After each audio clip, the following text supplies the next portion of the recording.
तो भाई चैप्टर 1122 आ चुका है और इस चैप्टर में हमें देखने वाला एक सुपर स्ट्रॉन्गेस्ट हाकी, वो भी जॉय बॉय का, जिसके वजह से इमू सामान झुक चुका है। भाई लिटरली वो बंदा झुक चुका है जॉय बॉय के हाकी की वजह से। ये चैप्टर होने वाला एक रोलर कोस्टर है। तो यार वीडियो को स्टार्ट करते हैं। अगर तुम चैनल पर नए हो तो चैनल को सब्सक्राइब कर दो यार, तुम किस चीज का वेट कर रहे हो। तो चैप्टर के स्टार्टिंग में देखने वाला वर्ल्ड के रिएक्शन वेगापंक के मैसेज पे, जिसपे काफी सारे लोग चिंता है कि उनका भी कंट्री पान में डूब ना जाए। लेकिन यहीं पर पैरेट वो अलग ही तरीके से एक्साइटेड है। मतलब यार उनको तो मौज आ चुकी है, कह रहे हैं कि यही टाइम है वर्ल्ड को क्लेम करने का। मतलब यार जान हलक में आने वाले कुछ टाइम के बाद और इन लोगों को वर्ल्ड क्लेम करना है। मतलब क्या सोचते हैं ये। और इसके बाद सीन कट होकर एक हेड पे आता है जहाँ पे मैसेज कंटिन्यूसली चल ही रहा है। उसी बीच वारीकुरी अटैक करता है अहमद को दोबारा, जिसकी वजह से वो डेंडे मोशिता वो पूरी तरीके से बंद हो जाता है। और उसके बाद हमें देखने को मिला नूस जोरो जो स्टिल सनी के पास जा रहा है। जो हमने पिछले चैप्टर में देखा था, जोरो ने कुछ नोटिस किया था, वो नूस जोरो ही था। अनूस जोरो ही सनी के पास जा रहा है। और उसके बाद हमें सैटर्न देखने को मिलता है सही सलामत, और वो पूरी तरीके से रीजनरेट हो जाता है लूफी और बॉनी के अटैक के बाद भी। और इस चैप्टर में एक बार भी बॉनी देखने को नहीं मिली, क्योंकि शायद बॉनी पूरी तरीके से वो थक चुकी होगी, क्योंकि उसने पिछली टाइम भी सन गॉड निका फॉर्म में आई थी। उस टाइम के एक पंच के बाद ही वो फिर से बेहोश हो गई थी। तो इस टाइम पर भी मुझे लगता है वो पूरी तरीके से एग्जॉस्ट हो चुकी है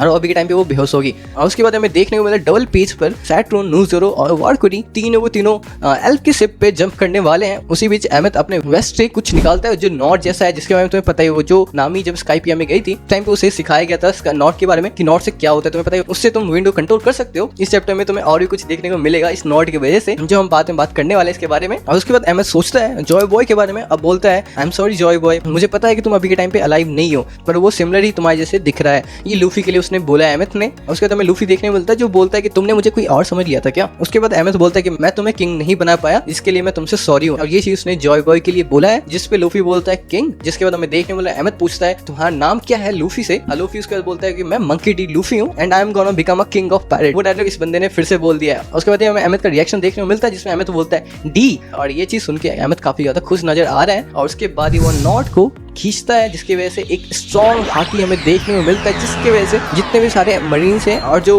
वाइस एडमिरल है वो लिटरली अपने घुटने पे आ चुके हैं। काफी सारे मरीन्स तो बेहोश हो चुके हैं। और यहाँ तक कि जितने सारे मॉन्स्टर गोरोसे मेंबर हैं वो सारे अपने मॉन्स्टर फॉर्म से हटके नॉर्मल फॉर्म में आ चुके हैं। उसके बाद सबके सब अपने जगह पे आ जाते हैं। मतलब इतने सारे 5 एल्डर मई जवास से आए थे, वो सारे मई जवास में जा चुके हैं। सिर्फ सैटर्न ही यहाँ पे रह रहा है। और इसका रीजन ये हो सकता है कि सैटर्न सीधा मई जवास से नहीं आया था, वो एगहेड पे आया था और शिप से वो ट्रांसफर किया था, जिसकी वजह से मुझे लग रहा है कि यही रीजन है जिसकी वजह से ये बंदा मई जवास नहीं गया था। और उसके बाद हमें देखने को मिलता है इमू सामा, जो लिटरली भाई वो झुक चुका है। मतलब उसकी फट चुकी है, ऐसा हालत हो रखे हैं उसके। और ऐसा इसलिए हो सकता है कि जो गोरोसे के मेंबर है वो सारे इमू सामा से कनेक्ट है, क्योंकि यार गोरोसे के मेंबर पर हाकी का असर हुआ था। ठीक है, वो चीज इमू सामा को क्यों इफेक्ट कर रहा है, इसका रीजन यही हो सकता है कि गोरोसे है जो सारे लिंक है इमू सामा से, जो मुझे लगता है आगे जाके गोरोसे के सारे मेंबर मर्ज हो जाएंगे इमू सामा में। और मुझे लगता है ऐसा होगा फ्यूचर में। अभी तो भाई चांस ही नहीं है, तुम एक गोरोसे को हरा नहीं पा रहे हो। वो तो भाई शुक्र बनाओ कि एक स्ट्रॉन्गेस्ट हाकी जो सील था अहमद के नॉट में, जो जॉय बॉय ने अहमद को दिया था, जिसकी वजह से एक स्ट्रॉन्गेस्ट हाकी हमें देखने को मिला था। उसकी वजह से जो बादल है वो बिल्कुल स्प्लिट हो गया। और ये काम सिर्फ 2 ही बंदों ने किया है अभी तक हमें देखने को मिला, एक है लूफी और दूसरा है अपना अहमद। और तुम्हें क्या लगता है कि इमू सामा जो झुका है वो सिर्फ हाकी की वजह से ही झुका है? मुझे ऐसा लगता है कि एक और रीजन है, क्योंकि जॉय बॉय उसके टाइम का था और जॉय बॉय ने लिटरली उसको डिस्ट्रॉय कर दिया होगा। उस टाइम पर भी हराया होगा बुरी तरीके से। जिस हिस्ट्री को तुम खत्म करना चाह रहे हो अपने टाइम से पूरे 800 साल तक तुम खत्म करने पर लगा दिए हो, वो हिस्ट्री तुम्हारे पास फिर से आ रहा है। जो चीज को तुम लिटरली तुम दबा के थक चुके हो वो तुम्हारे पास दोबारा से आ रहा है, जो चीज ज्यादा इफेक्ट कर रहा है इमू सामा को इस टाइम पर। और ये मैं मानता हूँ। जिसके बाद हमें लूफी का रिएक्शन देखने को मिलता है। लूफी बोलता है कॉन्करर हाकी। और इसके बाद हमें एल्फ के शिप पर और स्ट्रॉ हैट के जो शिप है उस पर जितने सारे लोग उन सबके रिएक्शन देखने को मिलते हैं कि ये स्ट्रॉन्ग हाकी कहाँ से आ रहा है, कहाँ से नहीं आ रहा है। मरीन्स का भी हमें रिएक्शन देखने को मिलता है, जिसमें डॉल बोलती है ये काफी ज्यादा स्ट्रॉन्गेस्ट हाकी है, ये कहाँ से आ रहा है। इसको लेकर जाइंट्स भी काफी ज्यादा कंफ्यूज है, ये हाकी कहाँ से आ रहा है, क्योंकि इतना ज्यादा स्ट्रॉन्गेस्ट हाकी था कि लिटरली पूरे एग हेड को जो समुद्र है उस सबको हिला के रख दिया था। ये हाकी अभी तक का सबसे स्ट्रॉन्गेस्ट हाकी है वन पीस वर्ल्ड का, अभी तक का बोलूँ। आगे जाके पता नहीं कौन करते, पर ये से सरपास जरूर किया जाएगा। और वो कौन करेगा तुम्हें पता ही है, अपना लूफी। ये हाकी अलग लेवल का लगा मेरे को, क्योंकि यार एक हाकी की वजह से सारे गोरोसे मेंबर अपने ओरिजिनल फॉर्म में आके अब मई जवास में चले गए, जिसमें से एक तो सैटर्न, वो तो एक हेड पे, जिसका रीजन मैंने तुम्हें बता ही दिया, और एक जो मार्कोस मार्स था जिसको लूफी ने बहुत पहले ही पीट के भगा दिया था, बहुत दूर उड़ा दिया था, वो बंदा मई जवास में सबका वेट कर रहा था। ये चीज मैं बताना भूल गया था। और उसके बाद हमें बैक स्टोरी देखने को मिलता है अहमद का, जिसमें जॉय बॉय देखने को मिलता है और अहमद भी देखने को मिल रहा है, जिसमें जॉय बॉय एक पत्थर पे खड़ा है जिससे वो अहमद से बात कर सके सामने आमने सामने। और बिल्कुल ये ऐसा सीन है जब एस और जो जायंट एक था जिसका नाम मुझे याद नहीं आ रहा है, माफ करना, ये दोनों बात कर रहे थे उस टाइम पर, बिल्कुल उसी तरीके से हमें इसमें बात करते हुए देखने को मिल रहा है। और इस टाइम पे लिटरली कितना प्यार लग रहा है अहमद भाई, वो एकदम बच्चे तरीके से वो जॉय बॉय को देख रहा है और खुश हो रहा है उसे देखकर। जॉय बॉय बोलता है याद रखना Ahmad, only when the time is right. और अहमद भी बोलता है when the time is right क्या।